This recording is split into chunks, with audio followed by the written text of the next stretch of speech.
эфире программа «Вести интервью». Гость в нашей студии сегодня – руководитель управления Федеральной налоговой службы по Чувашии Марина Петрова. Марина Валерьяновна, здравствуйте. Здравствуйте. 21 ноября по всей России празднуют День работника налоговых органов. Великий театральный деятель Константин Станиславский говорил: театр начинается с вешалки. Марина Валерьяновна, с чего же начинается налоговая служба? Знаете, абсолютно с вами согласна со Станиславским. На самом деле зритель, когда приходит на какое-нибудь представление, он однозначно может оценить не так, как прошел спектакль, а как его приняли в этом театре. Если мы говорим о налоговых органах, то, конечно, так называемой вешалкой у нас являются отделы по работе с налогоплательщиками. Ведь любой посетитель, который придет в нашу инспекцию, он в первую очередь встретится со специалистом этого отдела. Потому что наши специалисты, они у наших плательщиков и принимают декларации, и проводят устное и письменное информирование, и оказывают ряд других госуслуг. Поэтому, конечно же, насколько они качественно эту услугу окажут, насколько они о себе оставят приятное впечатление, такое мнение у наших налогоплательщиков будет и нашей налоговой службе в целом. И хочу сказать, что наши налогоплательщики, когда приходят в налоговый орган, особенно если они являются физическими лицами, зачастую бывает так, что инспектор именно отдела по работе с налогоплательщиками, он и является собой практически целую систему налоговой службы. Поэтому, еще раз повторюсь, мнение о налоговой службе напрямую будет зависеть от того, как нашего плательщика обслужат. Кроме этого, конечно, большую роль играет тот фирменный стиль, который разработан Федеральной налоговой службой по всей Российской Федерации, а он един для всех налоговых органов, для всех инспекций. А для чего это было сделано? Для того, чтобы сейчас век уже комфортно, и мы все прекрасно понимаем, придя в банк, либо в иную структуру, нам, конечно, хочется ощущать себя уютно и комфортно. Точно так же и наши налогоплательщики. Когда они приходят в налоговые инспекции, и когда они оказываются в определенных помещениях, конечно же, им тоже хочется чувствовать себя комфортно. Для этого у нас созданы все необходимые условия. В каждой инспекции у нас есть зона обслуживания налогоплательщиков, которая оборудована современным оборудованием. В то же время у нас в каждой этой зоне находится гостевой компьютер, где наши плательщики по желанию могут ознакомиться со всеми нашими сервисами, которые есть на нашем сайте, посмотреть их эффективность, значимость этой работы и определить для себя какой-то приоритет. Поэтому я думаю, что мы должны сделать все, чтобы нашему налогоплательщику все-таки понравилось находиться в стенах налоговой службы. Расскажите, пожалуйста, о структуре налоговой службы и сколько же человек трудится у нас в Чувашии. Если мы будем говорить про структуру налоговых органов нашей именно республики, то она выглядит следующим образом. Она состоит из управления и 9 подведомственных налоговых инспекций, из которых 7 – это межрайонные инспекции и 2 городские – это город Чебоксары и Новочебоксарск. На сегодняшний день в системе нашей республики работает порядка 1100 специалистов, и их средний возраст составляет 39 лет. На мой взгляд, это очень хороший возраст, когда человек уже умудрен жизненным опытом, проявил себя и профессионально каким-то образом, и у него еще есть впереди все шансы достичь чего-то большего. Поэтому я думаю, что с такой работоспособной, сплоченной командой мы можем решить любые вопросы, которые на нас возлагает государство. Как я понимаю, сейчас получить налоговый вычет, уплатить налог на землю, транспорт или имущество можно, не выходя из дома. Так ли это? И если да, то как это возможно сделать? Безусловно, это так. Ни для кого не секрет, что у нас уже на сегодняшний день Федеральная налоговая служба по праву является флагманом в своей области именно применения электронных и цифровых технологий. И сегодня на сайте Федеральной налоговой службы работает порядка 60 различных сервисов, которые могут оказать определенные виды услуг различной категории наших налогоплательщиков. Все эти сервисы, они размещены во вкладке «Сервисы госуслуги» Федеральной налоговой службы, и одни из них являются исключительно информационным видом услуг, а другие реально оказывают практическое действие, оказывают практические услуги нашим налогоплательщикам. где можно, значит, определиться с категорией налогоплательщиков, и у каждой категории налогоплательщиков, будь то организация, индивидуальный предприниматель или физическое лицо, есть свои личные кабинеты налогоплательщиков. Если говорить о личном кабинете налогоплательщиков физического лица, то здесь с помощью данного сервиса наши граждане могут и сдать декларацию по форме 3 НДФЛ, и могут заявить определенные виды льгот, и направить заявление на получение этой льготы, и посмотреть, какие же у них имеются долги по имущественным налогам. То есть очень много различных функций. Если мы говорим о личных кабинетах организации или индивидуального предпринимателя, здесь тоже очень много преимуществ. Здесь наши налогоплательщики могут узнать о состоянии своих расчетов и задолженности перед бюджетом. Здесь они могут получить на себя выписки из единого госреестра либо юридического лица, либо индивидуального предпринимателя. Также направить заявление, например, по поводу уточнения своих платежей. То есть функций очень много. И в то же время хотелось бы отметить, что при этом гарантирована безопасность, абсолютная безопасность всех налоговых сведений, которые проходят через личные кабинеты наших налогоплательщиков. То есть даже наша Федеральная налоговая служба, она не знает пароли от личных кабинетов наших налогоплательщиков. То есть степень защиты довольно-таки высока, а это тоже о многом говорит. Также с помощью сервисов сайта Федеральной налоговой службы можно зарегистрироваться в качестве индивидуального предпринимателя или самозанятого, а также проверить своих контрагентов по бизнесу, узнать о наличии права на получение субсидии, подать заявление на получение данной субсидии. Сейчас поговорим о физических лицах. До 1 декабря всем гражданам не только Чувашии, но и России необходимо уплатить земельный, транспортный и налог на имущество. Марина Валерьяновна, скажите, все ли исполняют свои обязательства в срок, есть ли задержки по уплате налогов и как карается, если человек не вовремя заплатил этот налог? Знаете, спасибо большое за данный вопрос, потому что тема на сегодняшний день довольно-таки актуальна. У нас подходит к завершению кампания по уплате нашими физическими лицами имущественных налогов своих, а также налога на землю и транспортного налога. Я хочу напомнить нашим гражданам, что последний срок уплаты данных налогов это не позднее 1 декабря текущего года, и призываю это сделать своевременно. В то же время хотелось бы отметить, что на сегодняшний день налоговыми органами направлено гражданам нашим порядка 683 тысяч уведомлений на уплату данных имущественных налогов. Из них 555 тысяч уведомлений было направлено на бумажном носителе через отделение почтовой связи, а 128 тысяч уведомлений было направлено через электронные сервисы, это именно в личный кабинет налогоплательщиков физических лиц. Что же касается должников, то здесь я хочу отметить следующее. Во-первых, мы применяем меры принудительного взыскания абсолютно в крайнем случае, когда уже никакие иные, скажем, доводы до наших налогоплательщиков не доходят. В этом случае если наш налогоплательщик не уплачивает своевременно имеющуюся задолженность, во-первых, у него после срока наступления платежа начинается начисление пени.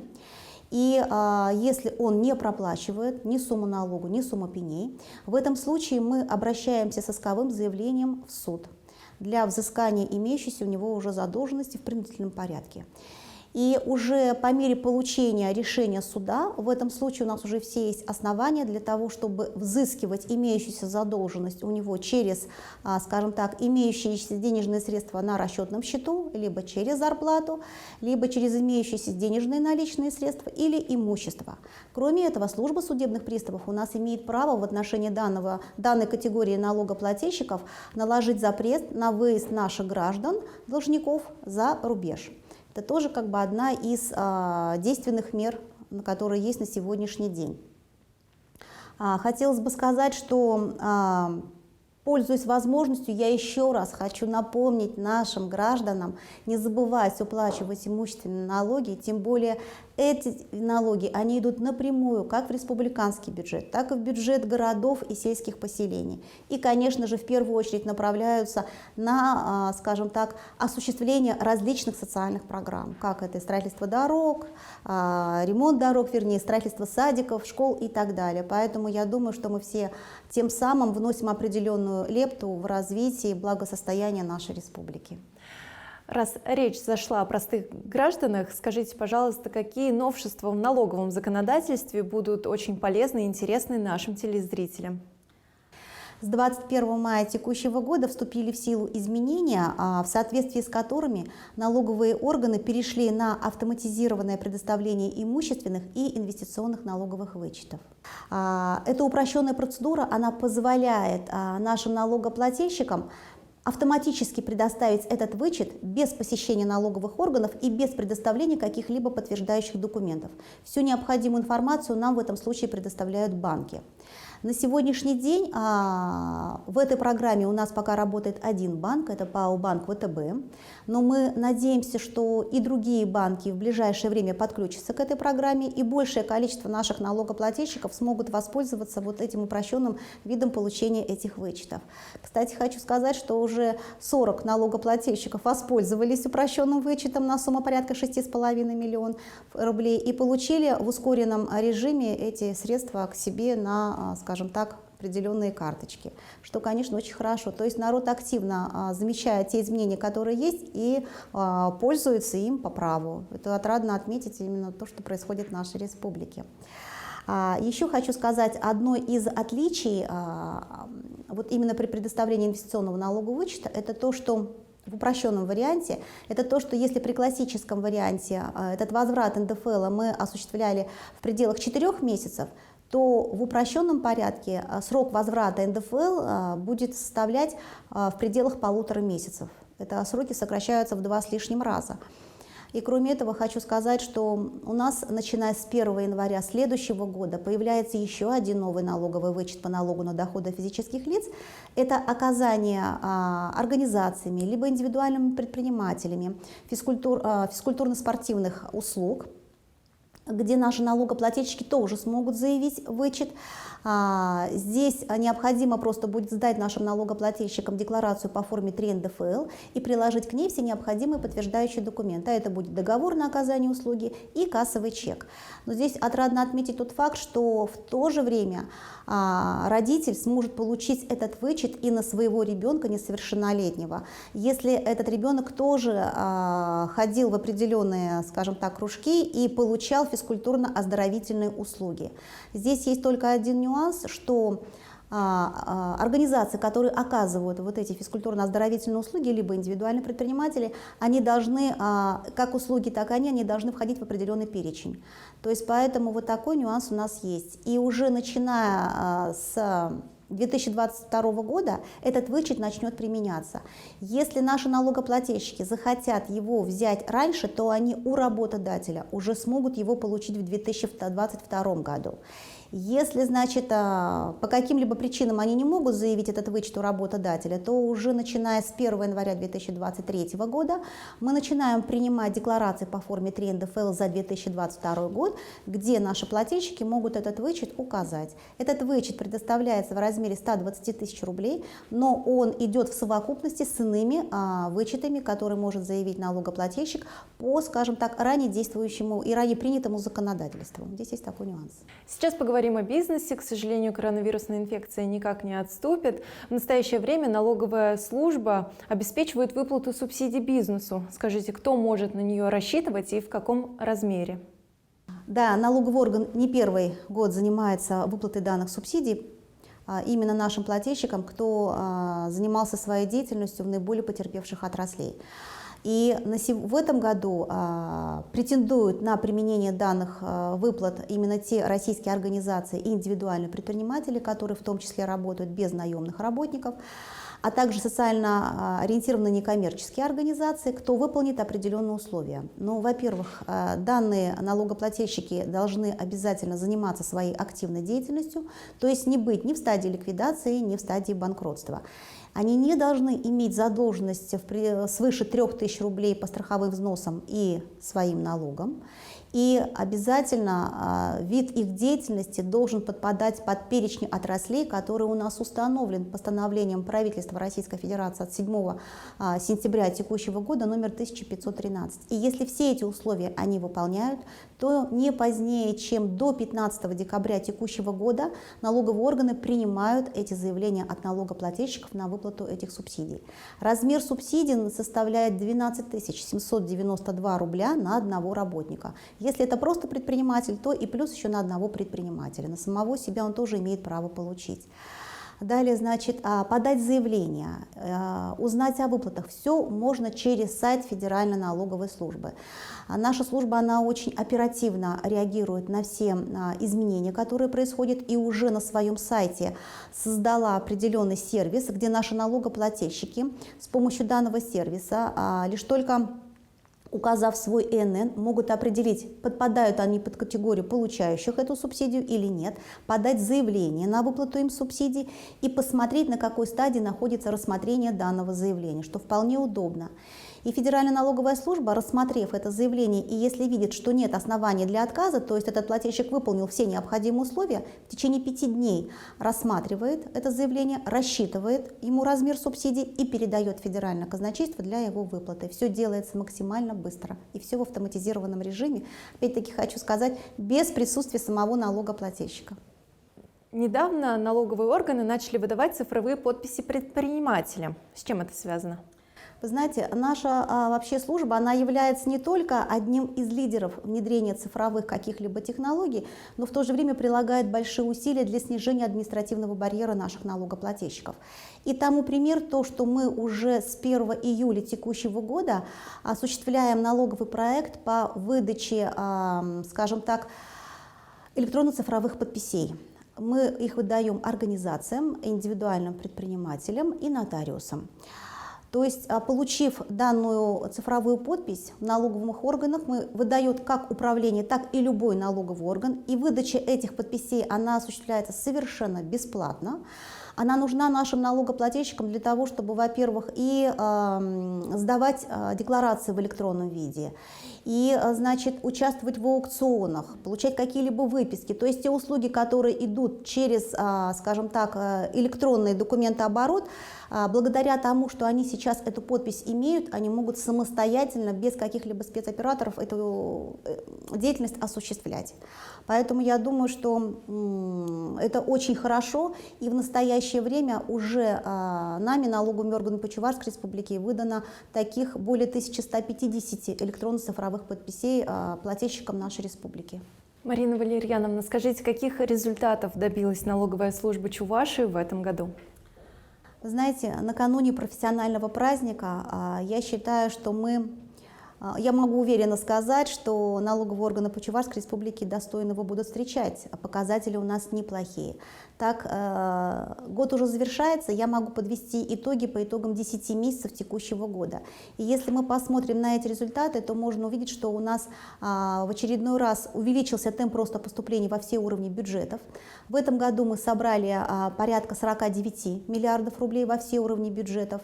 Это практически на 4 миллиарда рублей больше, прирост составил 9%.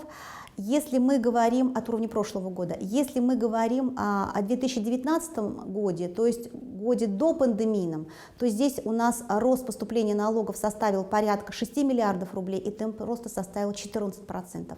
Также у нас на 1,8 миллиарда рублей произошло увеличение страховых взносов во внебюджетные фонды, что тоже, в принципе, для нас очень хороший показатель. Здесь у нас говорит о нашей слаженной хорошей работе тот факт, что даже несмотря на то, что мы снизили количество выездных налоговых проверок в пандемийный год 2020 на 40%, в этом году еще на 8%. Как мы прекрасно понимаем, что доначисления по выездным проверкам, они тоже напрямую влияют на рост поступления налогов, тем более это дополнительно идут вне декларации поступления в бюджеты. Здесь, несмотря на это снижение, мы все-таки еще внесли свою лепту, и порядка 370 миллионов рублей дополнительно поступило по результатам именно выездных налоговых проверок. Кроме этого, мы неплохо поработали по взысканию задолженности в результате применения мер принудительного взыскания.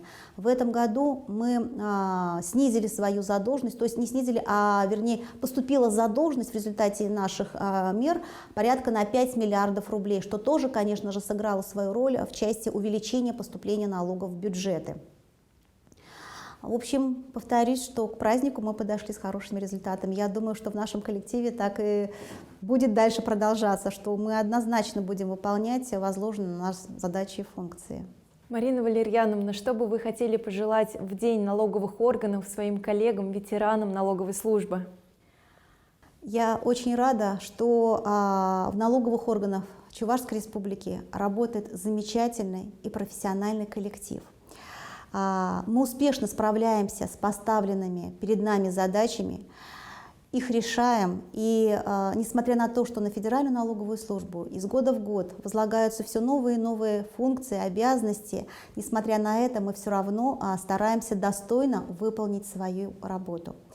Я искренне хочу поздравить своих коллег с наступающим нашим профессиональным праздником, поблагодарить их за тот самоотверженный труд, за тот вклад в свою работу, за ту ответственность, которую они показывают на своем рабочем месте.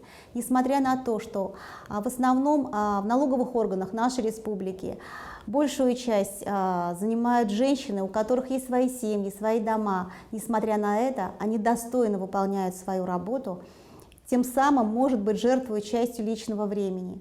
Дорогие мои коллеги, я хочу пожелать вам крепкого-крепкого здоровья, успехов. Будьте счастливы. С наступающим праздником, уважаемые дорогие мои коллеги. Марина Валерьяновна, спасибо вам большое за беседу. Спасибо вам.